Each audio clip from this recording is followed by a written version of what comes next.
Hey everybody, welcome back to my channel. My name is Cyrus. I am a professional photographer. Can I say professional? I've been paid a few times.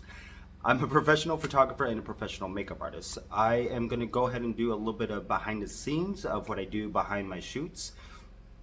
And I'd say about 95% of my photo shoots are strictly done with natural lighting.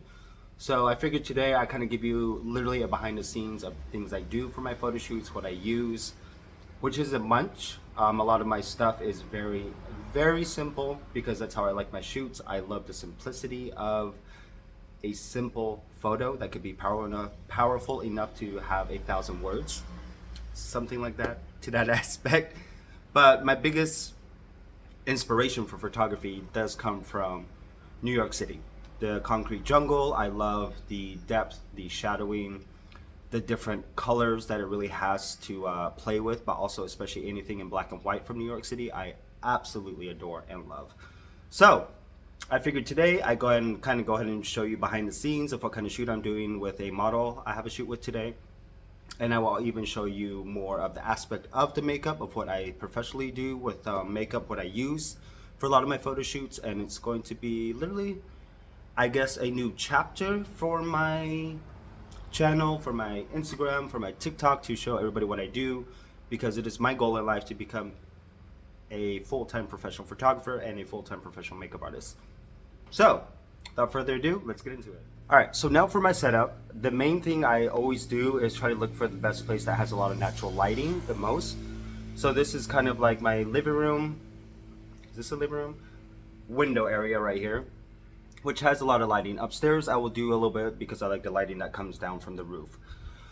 Secondly, I always like to keep a mirror around so the model could actually keep an eye on their posing, what feels best for them. But also it is always my job to direct them in the right positions that I feel is possible, that I feel is the most flattering, and try to get the best finesse essence of who the model is what I try to do. But I always keep a mirror around so they could also be aware of what they look like, and so they could figure out the position that I want them to be in, so they could also get an understanding visually of what it's looking like as well. Secondly, was that the second? Third, I have a light reflector. This is something very simple, easy to bounce back light if I want it harsh. Well, that is really bright. But there's also a black, there's also a white side, there's also a clear. So depending on the mood that I'm trying to convey within the shoot, that's actually what I will do to reflect the light. Now for backdrops, as of right now, I keep it simple with a white backdrop and a black backdrop. Only because I like to keep it simple, and I'm kind of restarting everything again, getting back into the groove of my photography, so I just want to keep it simple for myself. When I was living in Vegas, pre-COVID, I actually used a red backdrop a lot, which I will show you here with a lot of my models. And I did that to really help my Instagram stand out a lot more. Plus that red was so predominant that it really helped to enhance a lot of skin tones, but it also helped me to play with color a lot more. But when I did it in black and white, I was able to really play with the background, make that red a lot more darker, and really enhance the model a lot more so they could be the main focus of the picture. So I like to play around with color in a lot of my shoots, especially in black and white, because you could really start to pull certain colors forward, pull certain colors back, so you could really enhance that image more in black and white, which I love. But in color, it's even more playful to play with. Like I did a red with somebody wearing a white and pink purple checkered shirt, and that purple really started to stand out more. I did a yellow backdrop and I had the guy wear a lot more blue, so the blue started to stand out a lot more against the yellow backdrop. I did play around with a little bit of a pink, but I never really got into that because that was gonna be kind of like my next color focus for my shoots. But then obviously COVID happened and I moved and I had to get rid of those backdrops because I couldn't bring it here. I needed space for my clothes and makeup. So that is a little mini update of what I do for my setup, and then yeah, we'll get along with into the makeup tutorial of the makeup of what I do for my models, and mainly the male models. So hope you guys enjoy. Now for a lot of my shoots I do, well, I should say a lot of my shoots, all of my shoots I do the makeup work for my models, and for everything I am the creative, I guess you could say the creative director. These mood boards I have to create to kind of send to the models who give them an idea of kind of what I want the shoot to be about. But for my makeup, it is very, very simple. It's all about skin. A lot of skin. I personally do love fresh skin, model skin, making it look flawless, and it's very, very easy. And the biggest way I accomplished this was a lot of trial and error, working at Macy's or even at the counters was a lot of trial and error, having people sit down, doing the best I can, but also learning the difference between studio lighting type of makeup and also natural lighting makeup. And the main reason why I love a lot of natural lighting is because it shows everything on the skin. So I really do like to test myself as far as how good I could get my makeup looking on my models. So that's why I love natural lighting photography. And the makeup in it is just kiss. It's just such a beautiful finesse and kiss when it's done right.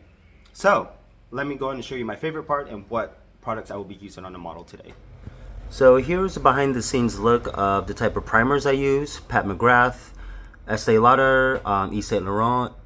And then I do the dewy setting spray to kind of prep the skin a lot. These are some of the powders I will be using today. Some color correctors for under the eyes for my model. And I'll be playing a little bit more with the Pat McGrath Sublime Perfection Concealer. Now for foundation is still Naked Skin by Urban Decay, my new favorite setting spray. And for bronzers is going to be the Charlotte Tilbury and also the Gimme Brow for brows. And this is the basic setup for today. I hope you guys enjoyed my little behind the scenes of a photo shoot that I normally do. Typically my shoots average anywhere from half an hour to an hour and a half to 2 hours, depending on the makeup look, how many outfits I want to do. But I am really trying to create more of a cohesive portfolio look moving forward. And this is kind of like a look behind the scenes of what I do with my models. Obviously interaction, steps with the makeup, lighting, setting, and the biggest thing that I learned early on was adapting my shoots to the natural lighting setting.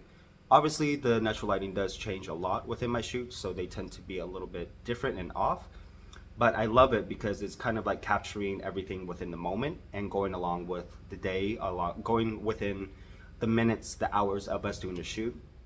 And there's times where it is a little bit more harsh for lighting, but I like to do that more in black and white because the contrast I could really play in editing to really add more of that depth and that shadow and bring the lighting forward. And who doesn't love a very good black and white lighting? I love black and white. There is nothing you could go wrong with black and white done right. But obviously this is kind of like my first take on this to kind of see how things are going to go, and I kind of want to welcome you guys to my world of photography and makeup. Sorry, I have the window open because it's a beautiful day finally. But I hope moving forward you guys will get an idea of what I do behind the scenes, of how I kind of create more of my ideas. And I will probably later on go into more depth of how to create a mood board for a lot of my shoots, what is my creative thought process of what I want. But like I said, overall, everything is very simple. I love the simplicity of a lot of photo shoots. I do not like using studio lighting. Mainly one, because I don't know how to do that yet. But two, I love natural lighting because it is a little bit more real to me. And it seems like something that you could actually relate to more on a personal level. And that's why a lot of my shoots are predominantly natural lighting. Plus, I get to play with lighting, which is something I love. And I hope you guys are enjoying the makeup looks that I'm doing on my makeup page. So I have my makeup page of this is kind of what you will see on here, and this is my professional page of what I do with photography and makeup combined together. So I hope you guys will enjoy this journey with me moving forward, and let's see what other new things I will create and play with and stuff like that. So until then, you guys have a great day.